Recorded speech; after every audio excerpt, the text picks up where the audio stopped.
बना के लेके आ जल्दी। साबुन नहीं है इसमें? नहीं है इसमें सब है। तो वाला जो कम बेसी होगा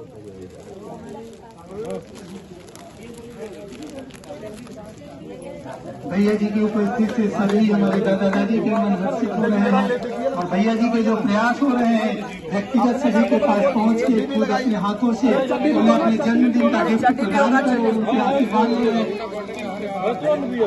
वहाँ से दुनिया गमछा नहीं है इसमें, गमछा नहीं है वहाँ कैसे बनवाओ ना अध्यक्ष जी जरा प्लीज बना पाँच करा दीजिए एक से दूसरे को दूसरे से तीसरे को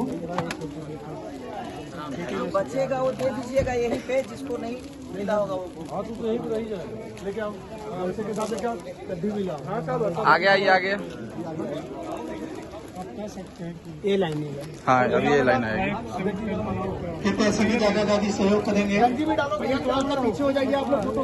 देखिए जब सहयोग बनते हैं तो सहयोग बनते ही रहते हैं। इधर इधर भैया जी का वृद्धाश्रम में जन्मोत्सव मनाया जा रहा है और हमारे वृद्धाश्रम की जिन्होंने परिकल्पना की थी कि हम अपने आधार जिला सामाजिक एवं सांस्कृतिक विकास संस्थान के माध्यम से उन वृद्ध जनों की वृद्ध माता पिता की सेवा करने का जो एक